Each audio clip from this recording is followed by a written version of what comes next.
Here we are. I've been wanting to come here forever.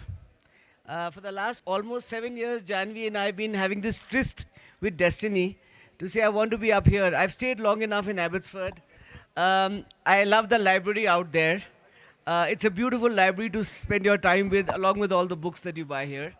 I have been to a few festivals, but the boundaries of this Nainital and Himalayan Echoes, I think, takes the cake. And I'm glad to be here. And the interesting part of life is that everybody believes, and rightly so, I am a lawyer, but I have some other interests in life, and that's why I'm here with all of you. It's not to only do with law by itself. Law is also part and parcel of society. We come from society. So one of the things that happened as far as Vandana is concerned. Now Vandana, by the way, is a lady who needs almost no introduction, and I won't go into too many details. But one of the things that I found interesting, her turning point of life. Her turning point of life was when at her home, the forest was gone. And that was the start of Vandana Shiva, and here she is today. So this journey carries on. She's had various awards, she's recognized in the international world. And my working with her started almost 20 years back. And not only me, but there's a colleague of mine, somebody called Rajesh Ranjan, who's an advocate. And he, in fact, turns up and says, "Do you know what Vandana Shiva is?" I said, "I'm not very sure where she stands." And then he started this discourse on Vandana. And after that, I was a fan of Vandana and all the work that she does. And indeed, it's not easy. It's not easy to work in this field. Activism is easy to be talked about, but activism is difficult to do. It needs grit, determination, leaving all your boundaries, stepping out in circles.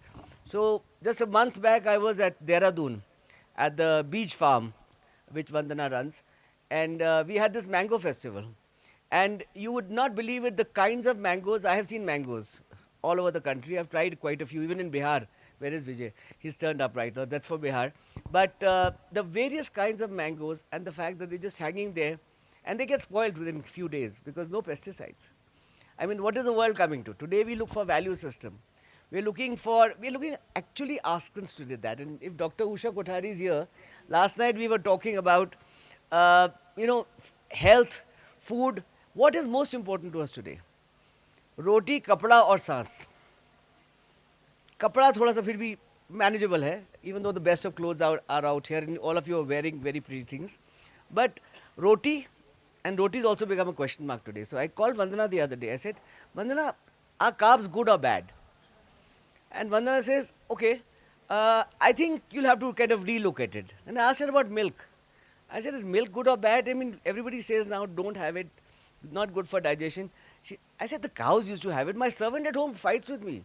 She says, why don't you have milk? Why wouldn't you have carbs?" I have both of them, by the way. I mean, when I start this dietary kind of plans, which obviously not very successful. So I called her and she said, those cows were different. Today's cows are different. So we've gone this whole round 360 degrees in life where we come back to the basics. So it's back to the roots, Alex Haley for you, back to where we came from. This book, I think, The Nature of Nature, which we're going to talk about, and Vandana will, of course, enlighten us a little on some of the aspects of that. But it really is not only a discourse on change of value, but it's a philosophical statement, it's a scientific statement, it's a heavy book. It took me some time to go through it and absorb it. I haven't absorbed it fully, I promise you that. I will re-go through it. However, new words, machines, it's the alien world. Are we afraid of the aliens today? Not really. We are afraid of ourselves and what we are doing to ourselves. So I think that's some of the answers that we kind of look towards today. So I thought of a few discussions that I could have with Vandana on this. Of course, the book is available. Janvi will promise that by Vandana. And Janvi, by the way, you're a great woman. The first question, Vandana, is not about your treatise. We'll come to that later. The Nature of Nature, that book is there. First question is, who are you? And why did you start your journey in saving Mother Earth? A journey which reminds me of Forrester. I have miles to go before I sleep. And you're going those miles. So where is the answer? What lies in you? If I had just done the normal things, I'd spend all my life in Nainital. my elder sister, who's been looking after me this year of illness, was born in Ramsey Hospital on that slope. And we studied at the end of this range in the school called Ramney Park. But you know, it was run by nuns. And the nuns didn't want male teachers. And at that time, women were not studying physics. And I wanted to study physics. So we left, our father visited us. He was posted in Dehradun, and we just lashed on with him and went and joined Dehradun. And I think the book is a mixture of everything I have learned in physics and quantum theory. You know, the session just before us on the whole issue of no essentialism, no intrinsic value, and the session before that on Shakti. You know, the self-generated inner energy of everything living. That's where my ecology comes from. You know, that lovely tree around us, the Banj, the oak tree. The Himalayan oak is very different from other oaks. In Europe, if you see the oak, it's got broad leaves. The oak here, the tender leaves are used by the women as fodder. And I remember, and my activism in ecology started with the Chipko movement in the 70s. And there was a beautiful folk song written by Ghanshyam Shailani that the leaves give us milk and the roots give us water. Because the oak has wonderful web of roots. And that's why in oak forests you find springs, and in cheer forests you will never find a spring. Because cheer forests do not conserve, they do not create humus. But the oak forests create humus. And the Chipko movement was about this tree and mixed forest. And from there I started to learn about diversity. And I think I helped shape the International Convention on Biodiversity. And last year, a publisher asked me to compile everything I've done on biodiversity. So this book called The Origins has been published by a small publisher in Dehradun called Natraj. Origins partly because by that time we were dealing with a lot of what I named as biopiracy. You know? When there was gold, people were stealing gold. But today's gold is knowledge. And the biggest theft in the world is knowledge. And it's done through a fancy name called intellectual property rights. And it used to take me years to explain to really learned colleagues from Harvard and what intellectual property rights are. I said, just remember, it's intellectual theft. And we fought many cases. We fought the case of neem, or basmati, or wheat. And I have about 1,000 cases of biopiracy listed in this book. Vandana, we might add here, I mean, we are fighting cases, but you know, I'm telling you, using law as a tool for change, and that too in food, is an absolutely uphill, arduous task. Because you're fighting the invisible, you're fighting the inevitable, you're fighting, actually not inevitable, something which is hanging on your head, and something which might come, which may not come. So for example, I mean, one of the cases that we fought for Navdanya and for Research Foundation, to which I belong to, by the way, but ultimately was ousting the Ministry of Environment as a relevant ministry in the GM regulatory mechanism. Now, how can the Ministry of Environment not be there? So we had this whole anti-GM kind of concept. Now, Monsanto sounds very good. Good food, more food, food for the poor, and then throw everything at us. But we are not really sitting there to get everything. We've had the best food without all this. We don't want the GM and the pesticides. Everybody may have different views. That's another matter. But on a general front, I think we can say that. So, Vandana, I think even biopiracy, Vandana has fought and we have fought with her on non-patenting. You should have availability of seeds. You should have availability of the diversity that nature has given us. You can't protect it under the garb of high prices of patent. You need to protect that. And we won successfully in a couple of battles, as far as that is concerned, against Monsanto, against Myco Monsanto, and that went on. So, Vandana, back to your story on quantum physics. So, a thesis apparently was on quantum physics, and the interesting words that she has actually used. I'll come back to that in a moment in her book. She's drawn up some really interesting concepts, very new concepts. But before that, why do you like Bill Gates? I like Bill Gates because he's all over the place. And his ugly face is just everywhere. You know, touch anything in the world just now. Bill Gates' money is shaping it. You know, it's definitely shaping agriculture. I say where Monsanto, we drove Monsanto out.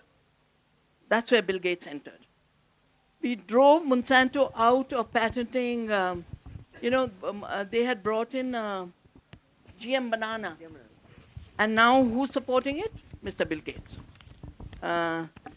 We drove out something called golden rice. Now who's supporting it? Mr. Bill Gates.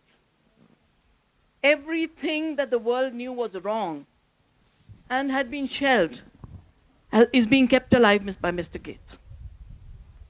And there was actually, once I was going to the US to give a lecture, and they have a horrible rag of a newspaper called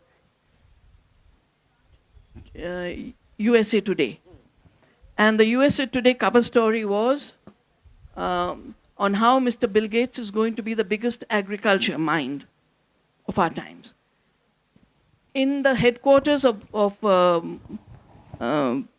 Monsanto, which is St. Louis, Missouri, he has opened something, a Gates Ag One.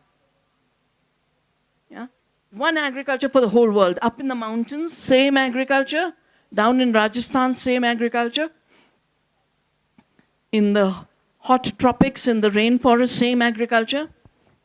You know, and a few crops and a few animals.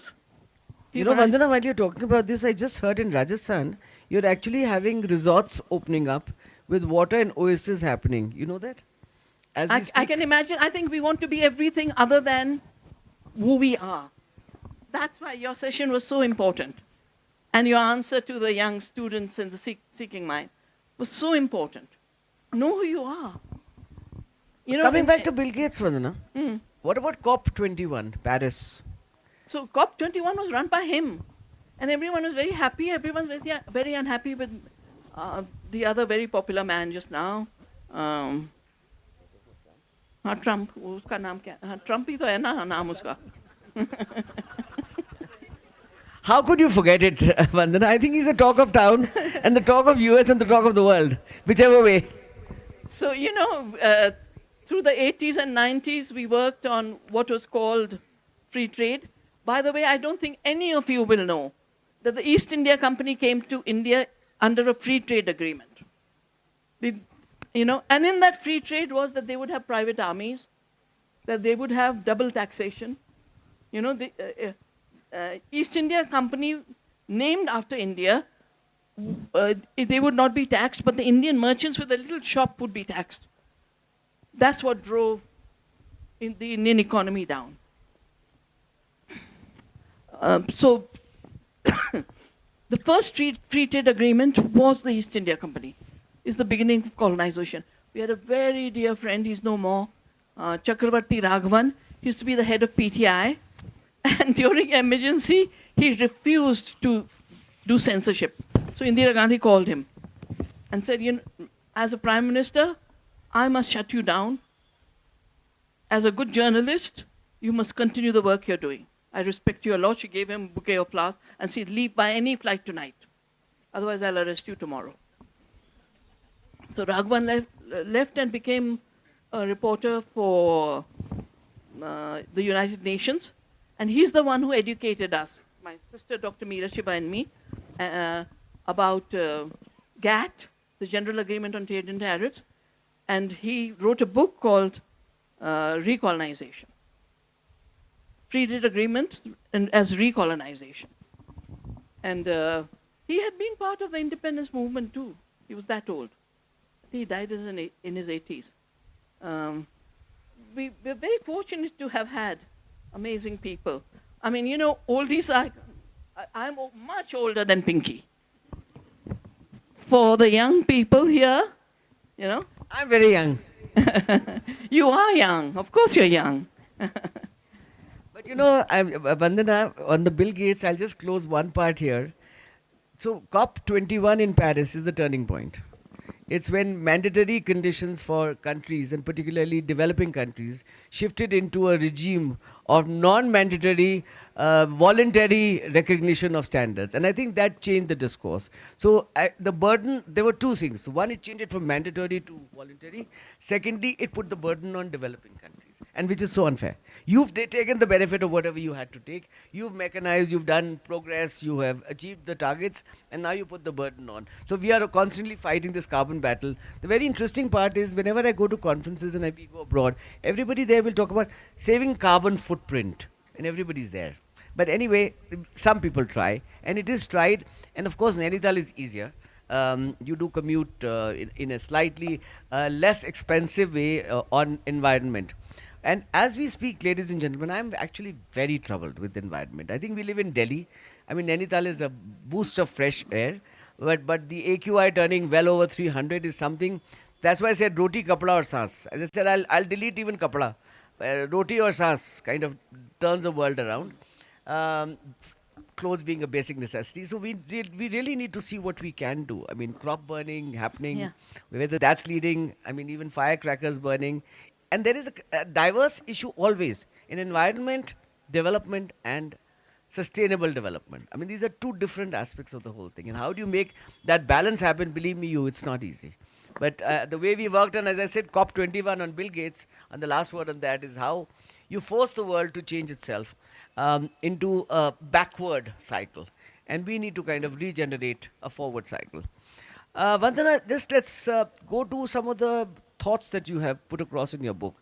So you have coined the word mechanophilia, Yeah. this obsession with machines and controls. Your thoughts? I mean, today we talk about machines in all the modern movies. It's all the machines that are taking over the world. Artificial intelligence is anyway being used. I mean, recently I used some reference. I asked one of my colleagues to do some work for me, and it was given to me. And then later I said, okay, I would like to publish this. After having reviewed it a bit, she says, come from Chat GPT. I said, no, hello, no, no, no, no. So just trashed it and I left it. I'm not saying you can't convert it, but our reliance on these artificial mechanisms is also something else. So back on what's it called? Mechanophilia. Yeah, mechanophilia is love for the machine. And a sense of inferiority of the living. And, actually this book started by trying to figure out the climate change discourse. And then the subtitle is The Metabolic Disorder of the Earth. That just like in a human body you eat junk, sooner or later things go crazy. Otherwise, every living system from a blade of grass to the branch tree, to the human body, is a self-organized. That's what Shakti is. It's self-organized. It maintains itself. It organizes itself. But the metabolic disorders are created when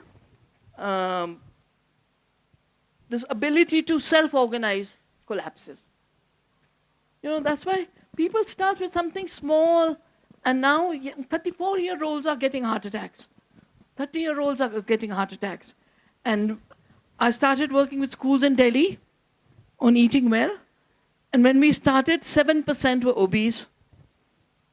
When we finished our campaign, 25% kids were obese. And it isn't that they were eating too much. Most of them don't even get breakfast because both parents are working, they leave before the child. And then they go, and what they eat is junk from the canteen. And now slowly things are coming out of how the industrial oils, 98 was the year they tried to dump soya oil on us. And we did a big satyagraha on it. And we saved the sarson.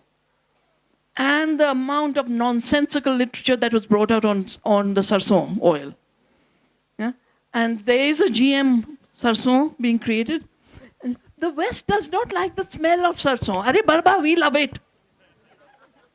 We love that smell. That's what gives the taste. And every part of India, the cooking oil is a different oil because in every part of India, different plants grow.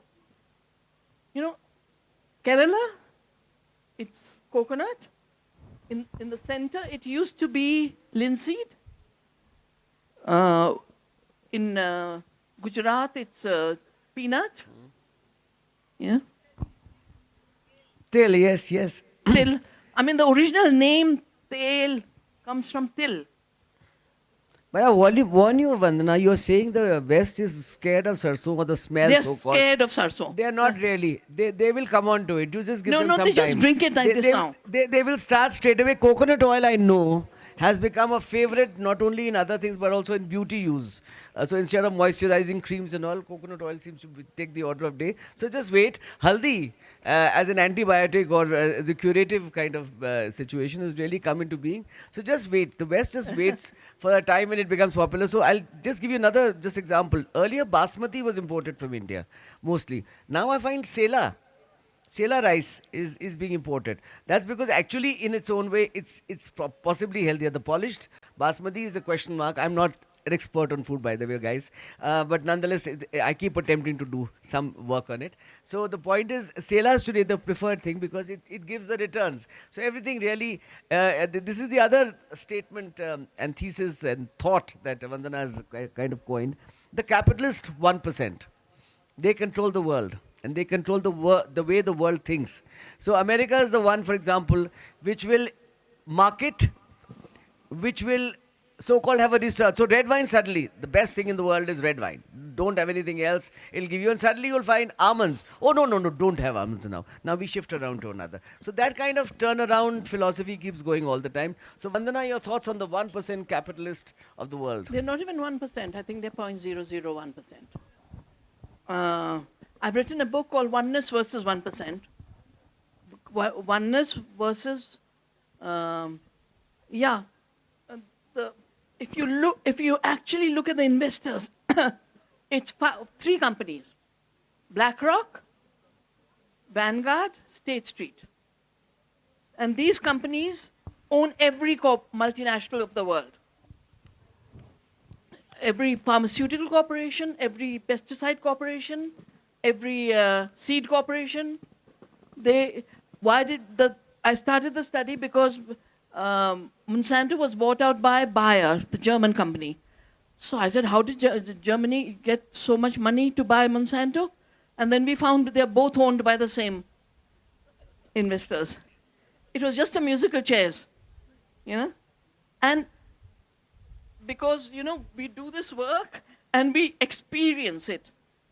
Actually, Germany has become like America in terms of being vindictive to criticism.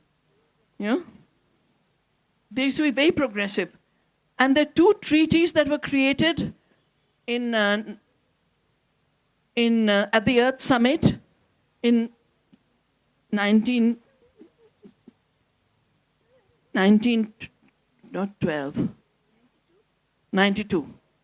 Yeah, it was called the Earth Summit. And it's really the movements which pushed it. And I have to say that India is the one that told the world we are polluting the air so badly. The consequences will be huge. So we pushed. America did not want a climate treaty. India pushed the climate treaty. And I remember putting in articles in the biodiversity treaty, like Article 19.3, which required that governments have biosafety laws, which is the law we used, which we are still trying to defend, which Mr. Trump and his tariffs is trying to, do you notice they want to send us corn, and they want to send us corn and soya, because those are the GM crops. They've grown a lot. And because of our laws, we haven't allowed them to come in. So they want to send us lots and lots of soya and corn. And I think because of all these trade wars, China is not buying too much from them just now. Sorghum, they were growing sorghum. Not everyone should be eating sorghum. but they're growing sorghum for animal feed. Even in West UP, if you pass a field of sorghum, people think it's animal feed only, not to be eaten. We do a millet festival every year. In fact, on the 9th of November, we are doing a Basmati festival of regenerating the original Dehraduni Basmati, which had got lost because it was patented and we fought those cases, but it also disappeared because everything went under concrete. So what about Nainital? Nainital is not a Basmati area. Nainital is not an agricultural area. It's a forest area. It should be a forest area. Even the High Court here, and since I do belong to the legal field, is backed by trees, and it's one of the prettiest buildings. In fact, right now there is an attempt to shift it out of here on the ground of traffic problems. Saurabh, what do you say? Should we shift it out or leave it there? I agree with that. It's one of the prettiest places here aside from Abbotsford.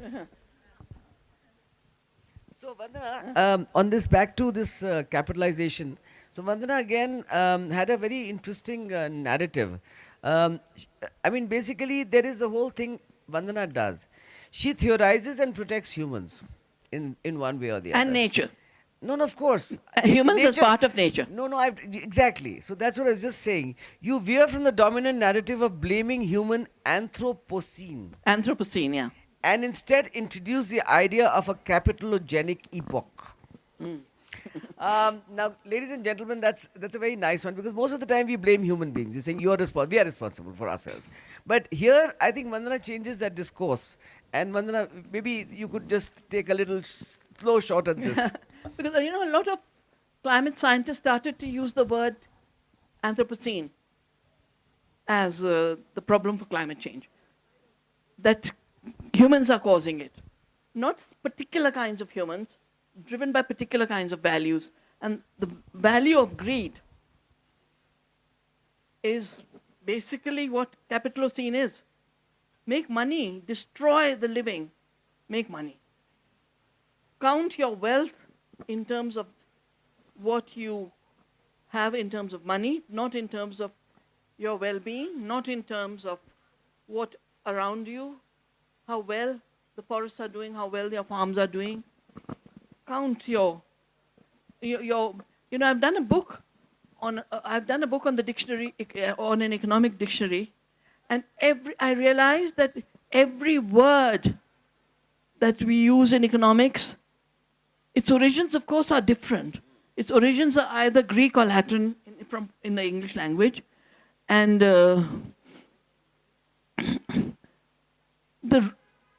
if you look at the etymology, the original meanings are always the opposite. I'll just give you two examples. In currency, what does currency mean? Today, if you think of currency, you think of money. I have this much currency. But real currency is the flow of water. Well, some of the biggest environment movements of our time is let the rivers flow. Nirmal behne do. Let the rivers flow. The Ganga Vandana was called Aviral Dhara. And I, in fact, fought a case at one point asking for the dams not to close the Aviral Dhara from flowing because it actually had these microorganisms which kept the Ganga the way it does. On Dharvi Devi. Yes, I did on Dharvi Devi too. But in the meantime, people accepted Have you Dharvi been to Devi's Dharvi repositioning. This happened just at the time you had a calamity here in Uttaranchal. In 2013, you remember? When the basic Kedarnath disaster happened. If you do the It was math, all ascribed to the shifting of Dharvi Devi, and ultimately we started. They brought a machine from Japan to chop her off. But the end of the story. So we made a case and we were coming up with filing it in Nainital High Court. And at that time, and Uma Bharti was there as the minister who was taking this up on her own self. In the meantime, the Dharvi Devi was relocated by the villagers and everybody accepted that position. So there was not much you could do. You can't fight against us. So then we had to let it go. And we left it at that. But just a rapid fire, 30 seconds, Vandana, on one of the next statements that you have made in your book. What do you say about dead food and fake food? Yeah, so dead food is food that is not living and actually creates disease for you. And fake food is food that pretends to be food but is not food. Yeah? We have too much of it. If you go to the Food Safety Authority, which was created in 2005 by American pressure, I rang up the parliamentarians and I said, that's the time the nuclear debate was taking place. And remember suitcases of money moving? So the parliamentarians had no time to look at this law. But they replaced our original law called the Prevention of Food Adulteration Act with the Food Safety Authority Act, which we have prevented from totally being distorted. But if you enter the FSSAI building, the first cupboard is just full of junk food. You want to ruin your health? Just go there and see. So, ladies and gentlemen, with this, we just will go to some of the questions. But just one statement before I go there. A couple of questions, if anybody wants to ask. You no longer would doubt why Vandana is called the food Gandhi of the day. And I think that's a very fair one. I think it also multiplies itself in one of the facets. There's enough for everybody's need. There's not enough for everybody's greed. And that is what we do need to fight against.